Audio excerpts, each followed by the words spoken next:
Students, good evening to all of you. I welcome to all of you in my classroom as well as on my channel. प्यारे छात्रों, I love you. आज पहले हम आप लोग को एक मोटिवेशनल स्पीच देना चाहूंगा ताकि आप मोटिवेट हो सके। ये बहुत ही शानदार चैप्टर है, लॉजिक चैप्टर है, आपको प्रयासरत होने की जरूरत है। और मैं इस मोटिवेशनल स्पीच के थ्रू आपकी शक्ति की पहचान कराऊंगा, आइडेंटिफिकेशन दूंगा कि हाँ, में सभी विद्यार्थी में शक्तियाँ होती है और उसको ग्रूम करने की जरूरत होती है। ठीक है, every student has a great potential inside it. उसको हम लोग डेवलप करें, ग्रूम करें।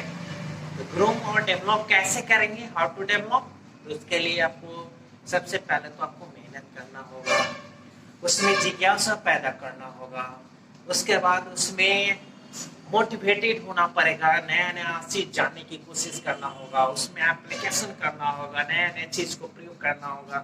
तो उसके साथ साथ हर चीज, हर बेसिक कंसेप्ट को जानने की जरूरत होगी ताकि हम उसमें और स्ट्रॉन्ग हो सके।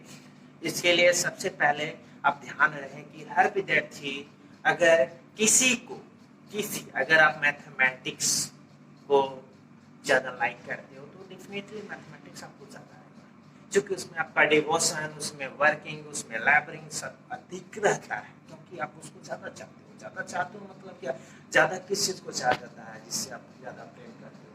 तो मैथमेटिक्स से प्रेम करने का अर्थ है कि उसमें डिवोशन, टाइम सब देना पड़ेगा। ठीक है, और जब आप दोगे तो आपका पोटेंशियल जो अंदर है, जो अंदर आपके छुपा हुआ है, वो ग्रूम करेगा, डेवलप करेगा, तो काफी आप अच्छा कर सकते हो। देखिए, जब मैं एक छोटा सा मोटिवेशनल स्पीच देना चाहूंगा ताकि आपको पता चल सके कि सभी व्यक्तियों में वह पोटेंशियल होती है। कुछ लोग अपने पोटेंशियल को बढ़ाते हैं, कुछ लोग उसको बढ़ाने की कोशिश नहीं करते हैं। मैं एग्जांपल लेकर आपको बताता हूँ। प्यारे छात्रों, एक बरगद के वृक्ष को देखा है तुमने? देखा ही होगा ना कहीं बरगद के वृक्ष को देखा होगा। उसका जो छोटा सा बीज जो होता है, देखो कभी उसको तोड़ के देखना, तोड़ के देखेगा तो क्या होगा, उसमें मांसल टाइप का दिखाई देगा उसमें। ठीक है, उसको अगर उस बीज को तुम सही जगह पर यानी पृथ्वी में कहीं भी मिट्टी में अगर रोप दोगे तो क्या होगा, वह एक वृक्ष का निर्माण करता है। हमको तो पता चलता है बीज है, इसमें क्या होगा नहीं होगा, नहीं, बीज बोने के बाद जो अंदर शक्ति है, अगर मैं बीज को पृथ्वी में रोपता हूँ तो शक्ति का उत्पन्न होता है। मतलब क्या है, व्हाट इज द मीनिंग?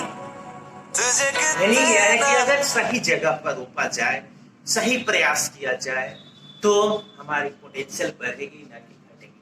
तो सबसे बड़ा चीज है कि उस बीज को अगर सही जगह पर रोप दिया जाए तो क्या होगा, उसकी शक्ति बढ़ेगी तो क्या होगा, एक वृक्ष का रूप ले लेगा, बहुत बड़े वृक्ष का रूप ले लेगा। आप बताओ, एक छोटा सा भी बड़े वृक्ष का निर्माण कैसे कर देते हैं? आखिर उसमें बहुत ही कहीं ना कहीं बड़ी शक्ति छुपी हुई रहती है जिसको मैं नहीं देख पाता, कोई और नहीं देख पाता, लेकिन है, शक्ति तो है। तो शक्ति आपके अंदर भी है, वो शक्ति आपके अंदर भी है, उसको आप नहीं देख रहे हो, मैं नहीं देख रहा हूँ, लेकिन जब आप मेहनत करोगे, जब आप किसी को लगन से करोगे, मेहनत से करोगे, तो क्या होगा, तो उसमें जो है आपका डेवलपमेंट होगा और तब आप पाओगे कि हमारे अंदर था लेकिन मैं डेवलप नहीं कर पा रहा था। तो सबसे बड़ा चीज है डेवलप कीजिए। हमारे कहने का अर्थ है कि बड़ा बीज से नहीं होता है, बड़े आदमी से नहीं होता है, छोटा आदमी से नहीं होता है, ये बड़ा कद वाला है, छोटा कद वाला, ऐसे कुछ नहीं है।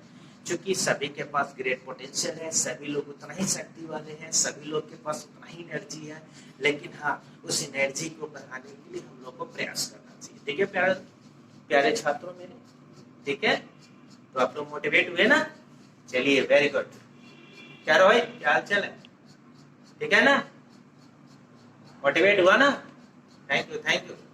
चलिए, मेरी कोशिश थी कि आप मोटिवेट हो और इस चैप्टर में ज्यादा इंटरेस्ट लें। जितना इंटरेस्ट लेंगे उतना ही आपको आएगा। ठीक है, मैं फंक्शन को पिछले क्लास में डिस्कस किया था कि फंक्शन क्या होता है, इंडिकेटर्स ऑफ रिलेशन। आप लोग अच्छी तरह से मैंने बताया था, तो आप लोग को ऑलरेडी पता है कि क्या होता है। ठीक है, लेकिन अब जो मैं फंक्शन का डिफिनेशन दूंगा वो सभी मैथमेटिशियन या जितने भी टीचर हैं सभी लोग यही डिफिनेशन देते हैं, तो मैं भी दे रहा हूँ। क्योंकि सभी लोग देते हैं, किताब वाले देते हैं, तो मैं तो मेरा भी फर्ज है ना इस डिफिनेशन को बताना, तो मैं क्यों नहीं बताऊंगा। जब दुनिया वाले बताते हैं तो मैं क्यों नहीं बताऊंगा। इसलिए आपको मैं चाहूंगा कि दुनिया वाला का डिफिनेशन आप भी जानो, what is function with respect to दुनिया वाले। ठीक है ठीक है, थैंक यू। देखो यहाँ पर हम लोग टॉपिक स्टार्ट कर रहे हैं फंक्शन, ठीक है। और in the case of relation हम डिफाइन नहीं कर रहे हैं, एक नया डिफिनेशन इसको दे रहे हैं। क्या है डिफिनेशन, देखो, a rule small f by which every element x of a is associated uniquely with element fx of b। देखो यहाँ से यहाँ का अर्थ क्या हुआ कि एक नियम क्या है, f है, जिसके द्वारा क्या होता है कि a के प्रत्येक एलिमेंट x, a का एलिमेंट क्या है x, लेकिन प्रत्येक एलिमेंट की बात कर रहा है, यानी a का प्रत्येक एलिमेंट लेना है। एसोसिएटेड यूनिकली का अर्थ क्या होता है कि यूनिक रूप में, ठीक है, यूनिक रूप में। माने क्या होता है, जैसे हम एक एग्जांपल लेके आपको बताते हैं, जैसे ताजमहल इज यूनिक होता है ना, तो यूनिक का अर्थ क्या होता है कि यूनिक मतलब ओनली वन। हमारे पूरे हिंदुस्तान की अगर चर्चा करें, डिस्कसिंग करें, ताजमहल दूसरा ताजमहल है क्या, नहीं है, तो उसको यूनिक कहते हैं। तो ठीक है, यूनिक माने ओनली वन। यहाँ क्या होता है, एसोसिएशन तो होता है लेकिन यूनिकली होता है। बी का एलिमेंट क्या होता है, f ऑफ x होता है, क्योंकि रूल हमारा क्या है, f है, रूल हमारा f है, सो f ऑफ x ये b का एलिमेंट होता है, और x किससे जुड़ा होता है, f ऑफ x से जुड़ा होता है, ठीक है। Is known as a function from a into b, इसको हम लोग क्या कहेंगे, function from a into b। सीधे जानिए कि a का प्रत्येक एलिमेंट x, b के एलिमेंट fx से यूनिट फॉर्म में जुड़े रहते हैं, उसी को हम लोग function from a into b करते हैं। क्योंकि रिलेशन a इनटू b ही हमारा फंक्शन a इनटू b होता है, ये तो आपको पता है ना। तो याद रखिएगा, जब रिलेशन a इनटू b होता है तो a क्रॉस b का सबसेट होता है, ऑलरेडी आप लोग को मालूम है ना, ठीक है, वेरी गुड। तो ध्यान में रखिएगा। अब इसको सिंबॉलिकली कैसे डिटेन करेंगे, it is symbolically written as function f is mapping from a into b। f एक बिंदु ऊपर एक बिंदु नीचे, a एरो का साइन, ठीक है। इसको क्या पढ़ेंगे, f is a function from a into b या f is a mapping from a into b। Function करो, मैपिंग करो, कोई फर्क नहीं पड़ता है, there will be no effect, क्योंकि फंक्शन और मैपिंग में कोई अंतर नहीं है, दोनों एक ही वर्ड को रिप्रेजेंट करता है, ठीक है। ध्यान में रखिएगा, ये शॉर्ट रिप्रेजेंटेशन है। कैसे लिखिएगा, function f is mapping from a into b, ये शॉर्ट में लिखने का तरीका है। आप लैंग्वेज में ऐसे पढ़ सकते हैं, मैंने लिख दिया है ताकि आप लोगों अच्छी तरह से जानो, ताकि आप कहीं दिक्कत नहीं हो। Note 1, a function f is mapping from a to b such that y equal to f of x। माने क्या कर रहा है कि एक रूल है, रूल में जब x डालते हैं तो क्या होता है, f of x की वैल्यू कितनी आती है, y हो जाती है। क्या हो जाती है, y हो जाती है। मतलब एक रूल पर आधारित है, y equal to fx, ठीक है। ये एक रूल है, तो रूल है तो इसको आप तो जानते हो कि रूल अगर है तो इसको मैथमेटिकल फॉर्म में लिख सकते हैं, तो मैथमेटिकल फॉर्म में लिखेंगे। x कहाँ से लोगे, a से, और y किस में बिलोंग करेगा, b में करेगा, ठीक है। तो देखो यहाँ f इक्वल टू क्या होगा, x, fx ऑर्डर पेयर में होगा, such that x belongs to a और fx belongs to b। अब कहोगे सर ऑर्डर पेयर में क्यों लिखे हो, तो ऑर्डर पेयर में इसलिए लिखे कि relation can be written in the form of order pairs. Relation भी तो ऑर्डर पेयर में लिखा जाता है, और फंक्शन क्या होता है, एक रिलेशन होता है, तो फंक्शन भी तो ऑर्डर पेयर में होगा ना।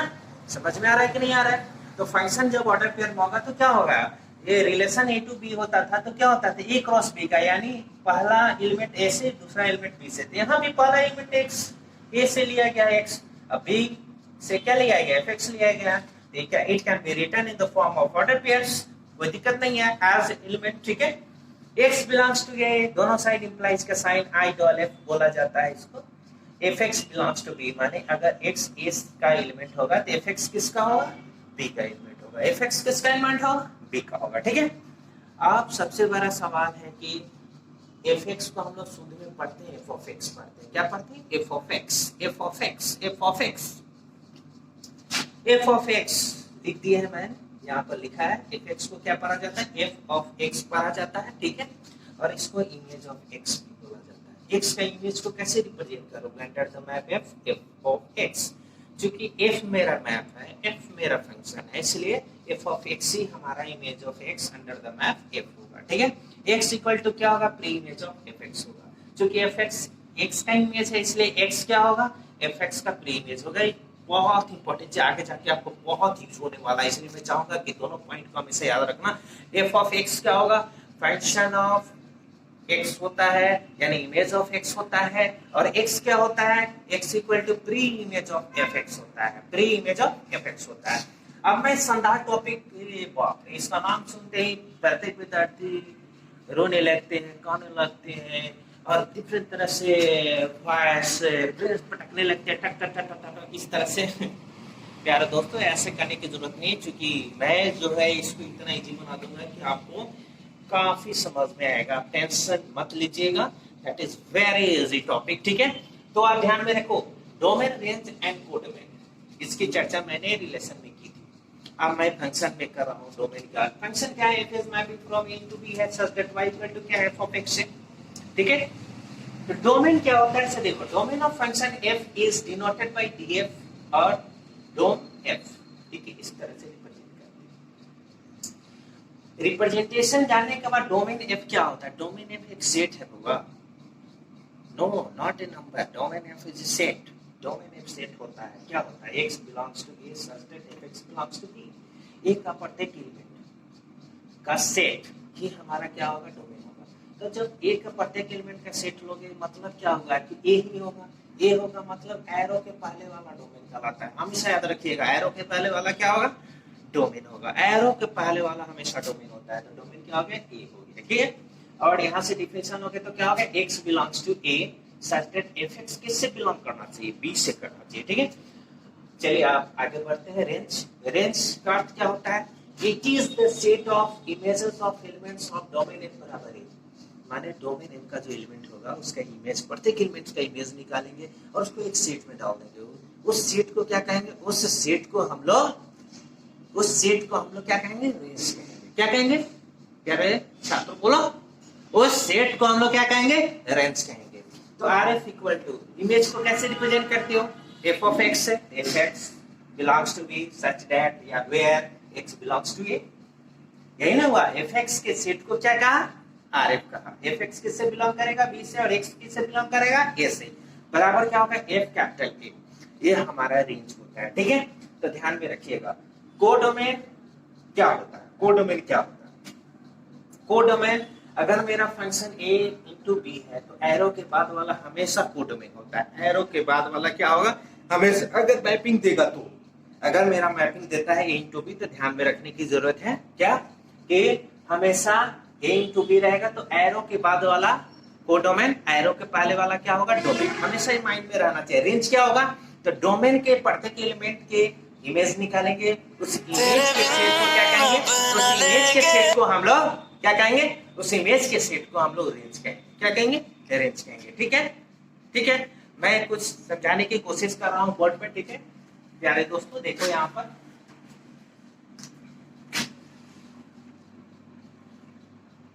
ये दो सेट है, इसमें एलिमेंट्स है 1 2 3 4, ठीक है, इसमें 2 है, 4 है, 6 है, 8 है, ठीक है।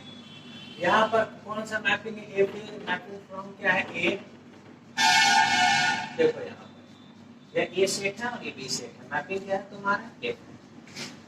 देखो यहाँ पर 1 का इमेज आ रहा है 2, ठीक है, 1 का इमेज क्या है 2, 2 का इमेज क्या रहा है 4, 3 का इमेज क्या रहा है 6, 4 का इमेज क्या रहा है 8। यहाँ पर देखने की जरूरत है, देखो फंक्शन, फंक्शन का डिफिनेशन क्या होगा, फंक्शन का डिफिनेशन क्या बोला है कि a का प्रत्येक एलिमेंट क्या होना चाहिए, इमेज होना चाहिए। देखो तो 1 का इमेज 2 है, 2 का इमेज क्या है 4 है, 3 का इमेज क्या है 6 है, 4 का इमेज 8 है या नहीं है, ये पहले बताओ, है ना, इमेज है ना, सबसे पहला तो इमेज है ना, डोमेन के प्रत्येक एलिमेंट का इमेज है, मतलब क्या हुआ कि 1 का इमेज 2, 2 का इमेज 4, 3 का इमेज 6, 4 का image 8 under the map f, तो सबसे बड़ा चीज। लेकिन देखो आप चेक करना है कि प्रत्येक एलिमेंट का इमेज तो है, लेकिन क्या यूनिक है या नहीं है। अब बताओ तो 1 का इमेज 2 है, कोई और है क्या, नहीं है। देखो 1 का इमेज केवल 2 है, ओनली 1 2, मतलब यूनिक है, 1 का इमेज 2 यूनिक है। दूसरा 2 का इमेज 4, मतलब 2 का इमेज केवल 4 है, मतलब 2 का इमेज भी यूनिक है। 3 का इमेज 6, मतलब 3 का इमेज भी यूनिक है। 4 का इमेज एक मतलब 4 का इमेज भी यूनिक है। तो ध्यान में रखिएगा डोमेन के प्रत्येक एलिमेंट का इमेज हमारा है और साथ साथ यूनिक भी है। अब देखो इसको कैसे थोड़ा लिखेंगे, थोड़ा ध्यान दीजिएगा। F1 क्या होगा 2 होगा, ठीक है। F2 क्या होगा 4 होगा। F3 क्या होगा 6 होगा। F4 क्या होगा 8 होगा, ठीक है प्यारे छात्रों। देखो तो F1 2 हो गया, F1 2 होगा। इसका अर्थ क्या हुआ बताइए? इसका अर्थ हुआ इमेज, ठीक है। इमेज क्या? इमेज ऑफ 1, ठीक है, बराबर क्या है 2। इसको पढ़ेंगे क्या? इमेज ऑफ 1 बराबर 2। तो ध्यान में रखना चाहिए। आप सुनो, यहाँ पर इमेज ऑफ 1 बराबर क्या 2, ध्यान में रखो, पूरे डिस्कस करते रहे, ध्यान में रखिए। F2 बराबर 4 का क्या होगा? 2 का इमेज क्या होगा 4 होगा। 3 का इमेज क्या होगा 6।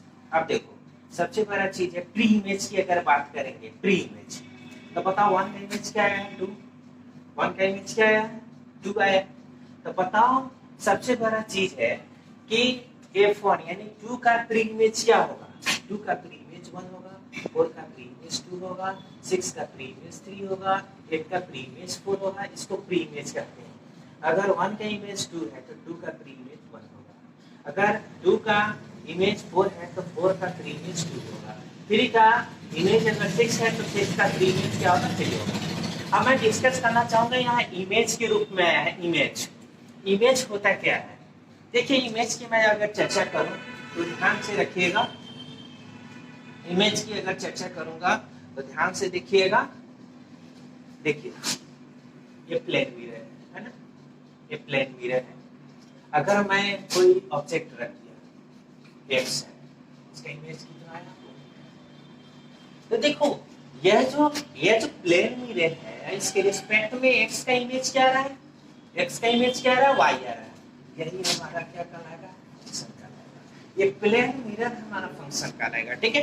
क्योंकि मैं किसका इमेज निकाल रहा हूँ? एक्स का इमेज निकाल रहा हूँ। किसके रिस्पेक्ट में निकाल रहा हूँ? प्लेन मिरर के। तो यहाँ एफ एक्स क्या होगा बाबू? एफ एक्स क्या होगा? वाई होगा। एफ एक्स क्या होगा? वाई। यानी एक्स का इमेज क्या आया? एक्स का इमेज हमारा वाई है।